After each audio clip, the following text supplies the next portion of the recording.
यही कहीं बाबा, तुम तो यही कहीं बाबा मेरे आस पास हो, आते नजर नहीं पर मेरे साथ साथ हो। तुम तो यही कहीं बाबा मेरे आस पास हो, आते नजर नहीं पर मेरे साथ साथ हो। तुम तो यही कहीं बाबा।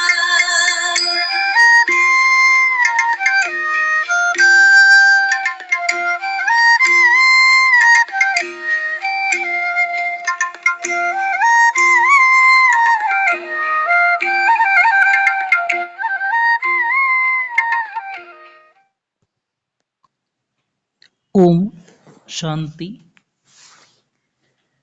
आज 12 जनवरी के बाबा के महावाक्य सुनते हैं।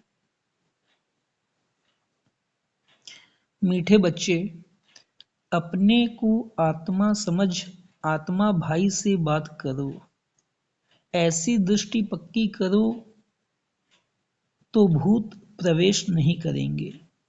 जब कोई में भूत देखो तो उससे किनारा कर लो। मीठे बच्चे, अपने को आत्मा समझ आत्मा भाई से बात करो, ऐसी दृष्टि पक्की करो तो भूत प्रवेश नहीं करेंगे। जब कोई में भूत देखो तो उससे किनारा कर लो। प्रश्न है, बाप का बनने के बाद भी आस्तिक और नास्तिक बच्चे हैं, वह कैसे? उत्तर, आस्तिक वह हैं जो ईश्वरीय कायदों का पालन करते, देही अभिमानी रहने का पुरुषार्थ करते, और नास्तिक वह हैं जो ईश्वरीय कायदों के खिलाफ भूतों के वश हो आपस में लड़ते झगड़ते हैं। आस्तिक बच्चे देह सहित देह के सब संबंधों से बुद्धि योग तोड़ अपने को भाई भाई समझते हैं। नास्तिक देह अभिमान में रहते हैं। ओम शांति। पहले पहले बाप बच्चों को समझाते हैं कि हे बच्चे, बुद्धि में सदा यह याद रखो कि शिव बाबा हमारा सुप्रीम बाप भी है, सुप्रीम शिक्षक भी है, सुप्रीम सतगुरु भी है। यह पहले पहले बुद्धि में जरूर आना चाहिए। हर एक अपने को जान सकते हैं कि हमारी बुद्धि में आया व नहीं। अगर बुद्धि में याद आता तो नास्तिक हैं, नहीं आता है तो नास्तिक हैं। स्टूडेंट की बुद्धि में फट से आना चाहिए कि टीचर आया है।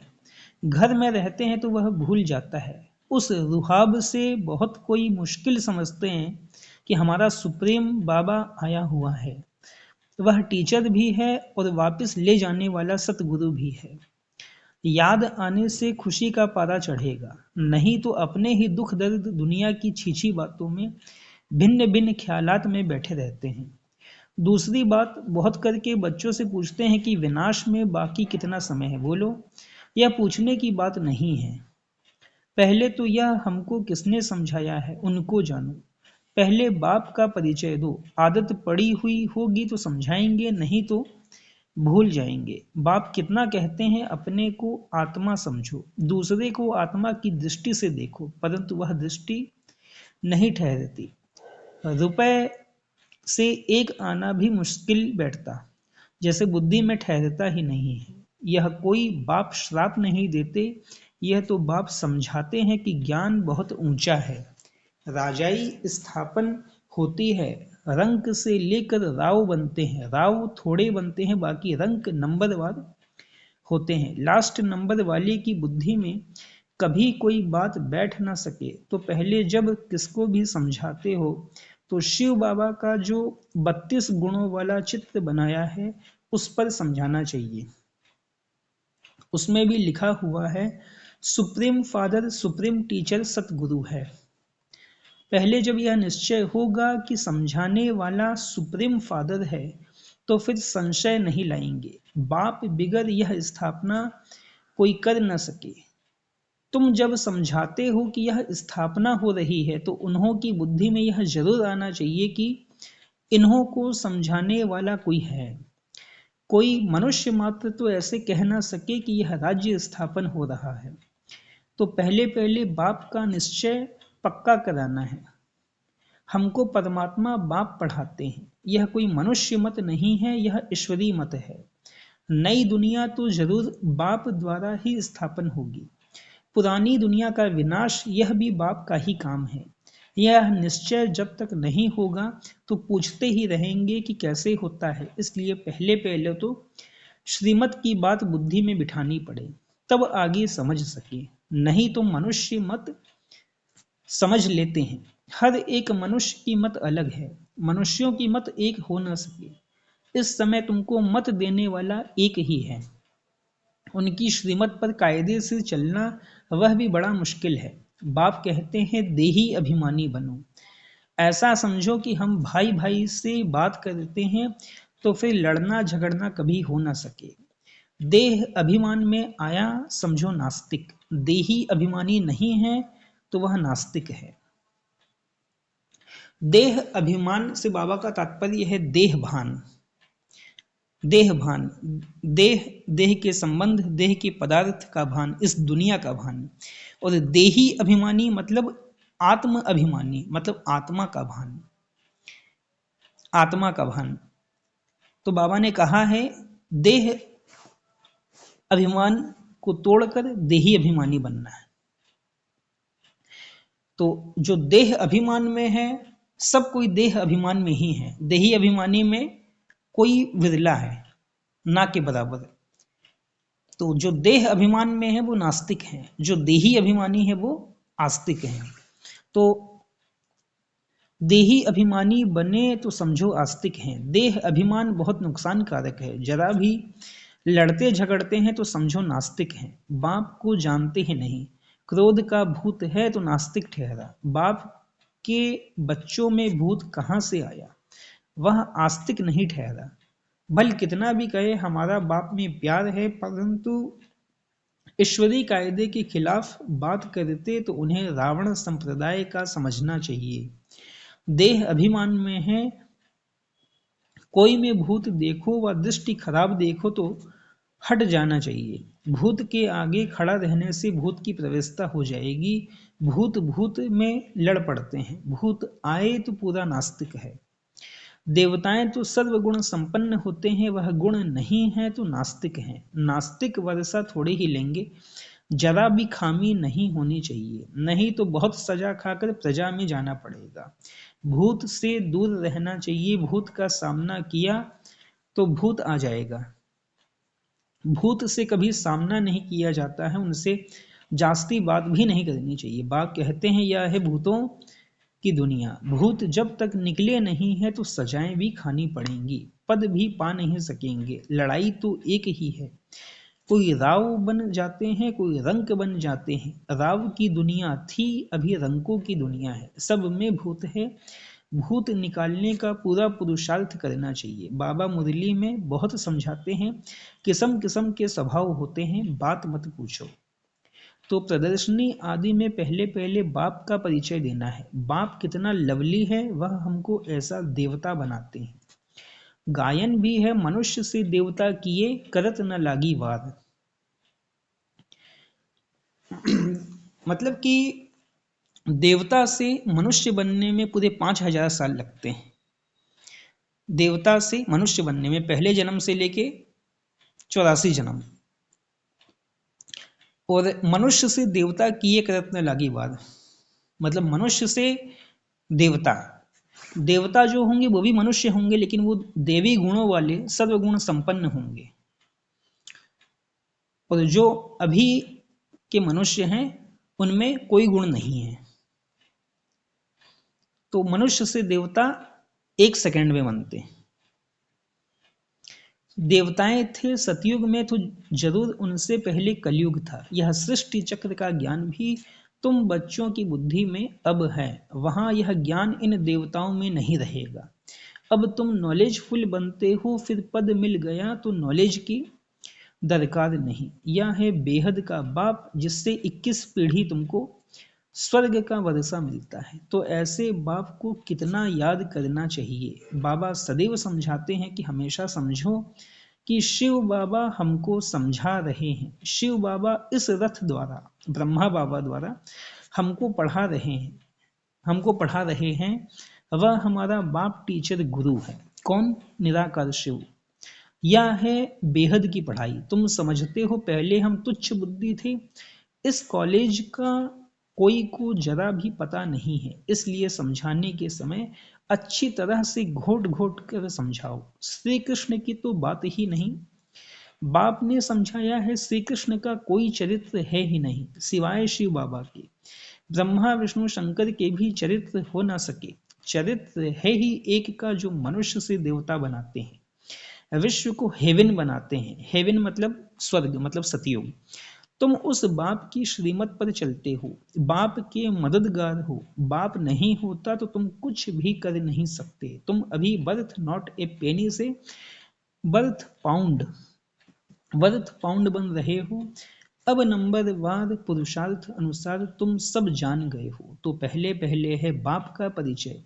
सतयुग में देवताओं की बेहद की बादशाही है, उनके राज्य में और कोई था नहीं। अभी तो कलयुग है, कितने ढेर धर्म है। यह एक ही आदि सनातन देवी देवता धर्म कब स्थापन हुआ, यह कोई की बुद्धि में नहीं है। तुम बच्चों की भी बुद्धि में नंबरवार पुरुषार्थ अनुसार है। तो पहले बाप की महिमा पर अच्छी तरह से समझाना चाहिए।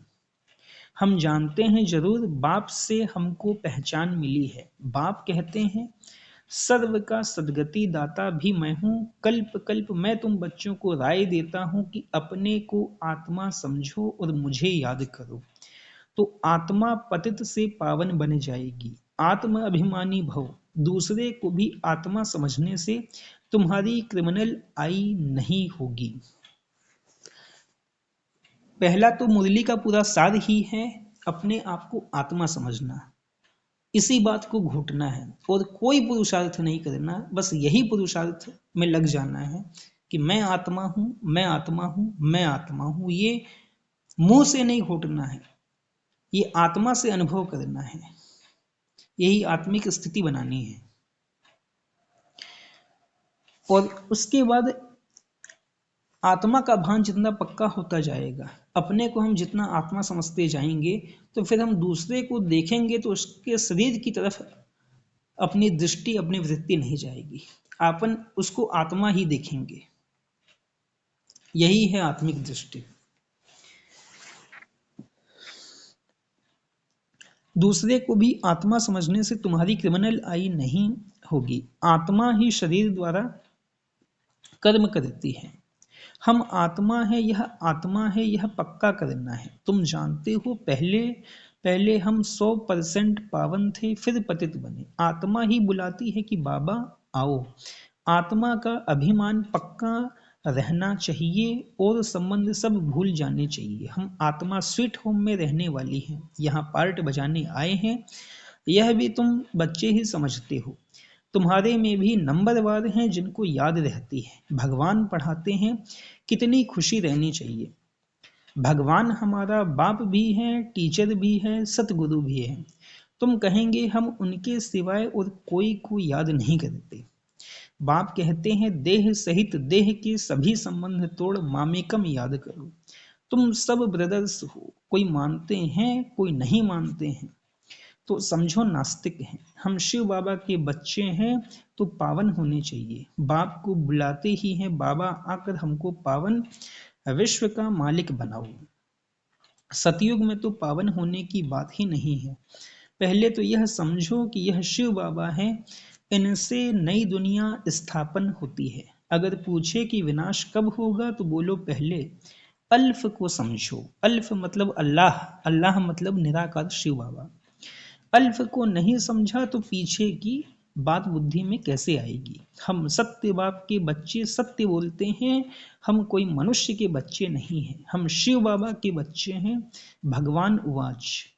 भगवान उनको कहा जाता है जो सभी ब्रदर्स का बाप है। मनुष्य अपने को भगवान कहला ना सके। भगवान तो निराकार है, वह बाप टीचर सतगुरु है। कोई मनुष्य बाप टीचर सतगुरु हो ना सके। हमारा हमारा बाप अलग, हमारे पिता जो है देह को जन्म देने वाले वो अलग हैं। हमने जो शिक्षा प्राप्त की, एजुकेशन अपन ने प्राप्त की, वो टीचर अपने अलग हैं। और उसके बाद आदमी जब दीक्षा लेता है, 60 साल का होता है, गुरु सदगुरु करता है, तो वो अलग होता है। लेकिन इधर जो अपनी ये अलौकिक पढ़ाई है, अपनी ये ईश्वरीय पढ़ाई है, तो इसमें अपने एक ही बाप हैं, निराकार शिव आत्माओं के पिता हैं। वो अपने बाप भी हैं, टीचर बन के हमें डेली पढ़ाते भी हैं, और सतगुरु बनकर हमारी गति और सदगति का रास्ता बताकर हमारी सदगति भी करते हैं। कोई मनुष्य बाप टीचर सतगुरु हो ना सके, कोई भी मनुष्य किसकी सदगति कर नहीं सकते, भगवान हो ना सके। बाबा है पतित पावन, पतित बनाता है रावण, बाकी यह सब है भक्ति के गुरु। यह भी तुम समझते हो, जो यहाँ आते हैं वह आस्तिक तो बनते हैं, बेहद के बाप पास आकर निश्चय करते हैं यह हमारा बाप टीचर गुरु है। जब कंप्लीट दैवी गुण आ जाएंगे तो लड़ाई भी लगेगी।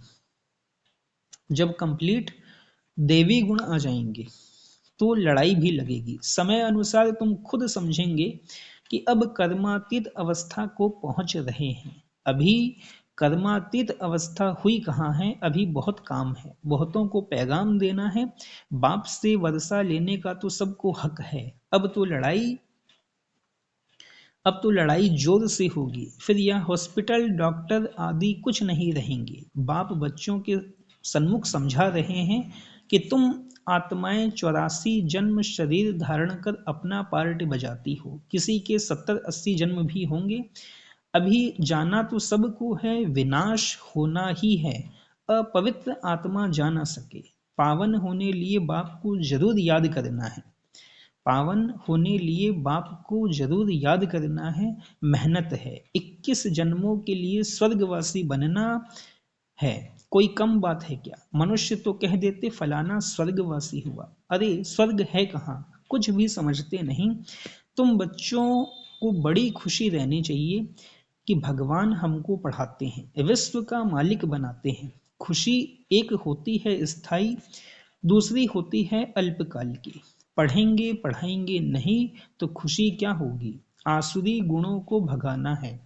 बाप कितना समझाते हैं, कर्म भोग कितना है। जब तक कर्म भोग है तो यह निशानी है, अभी तक कर्मातीत अवस्था हुई नहीं है, अभी मेहनत करनी है।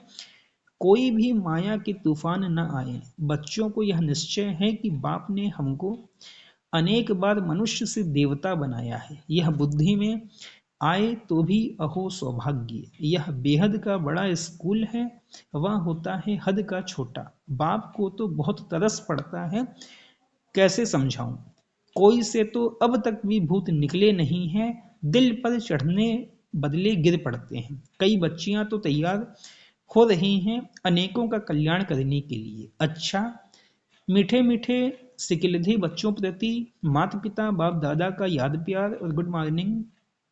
रूहानी बाप की रूहानी बच्चों को नमस्ते। रूहानी हम बच्चों की रूहानी माता पिता बाबा को भी पदम गुणा पदम गुणा पदम गुणा याद प्यार, गुड मॉर्निंग और नमस्ते नमस्ते नमस्ते। धारणा के लिए मुख्य सार पहली पॉइंट है, कोई भी बात ईश्वरीय कायदे के खिलाफ नहीं करनी है। कोई भी बात ईश्वरीय कायदे के खिलाफ नहीं करनी है। किसी में भी अगर भूत की प्रवेशता है या दृष्टि खराब है तो उसके सामने से हट जाना है, उनसे जास्ती बात नहीं करनी है। दूसरा, स्थायी खुशी में रहने के लिए पढ़ाई पर पूरा ध्यान देना है। आसुरी गुणों को निकाल दैवी गुण धारण कर आस्तिक बनना है। स्थायी खुशी में रहने के लिए पढ़ाई पर पूरा ध्यान देना है। आसुरी गुणों को निकाल दैवी गुण धारण कर आस्तिक बनना है। वरदान, निश्चय और नशे के आधार से हर परिस्थिति पर विजय प्राप्त करने वाले सिद्धि स्वरूप भव। निश्चय और नशे के आधार से हर परिस्थिति पर विजय प्राप्त करने वाले सिद्धि स्वरूप भव। योग द्वारा अब ऐसी सिद्धि प्राप्त करो जो अप्राप्ति भी प्राप्ति का अनुभव कराए। निश्चय और नशा हर परिस्थिति में विजयी बना देता है। योग द्वारा अब ऐसी सिद्धि प्राप्त करो जो अप्राप्ति भी प्राप्ति का अनुभव कराए।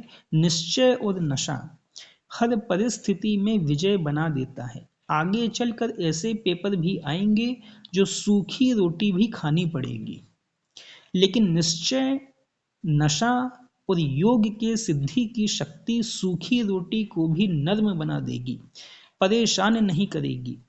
आप सिद्धि स्वरूप की शान में रहो तो कोई भी परेशान नहीं कर सकता।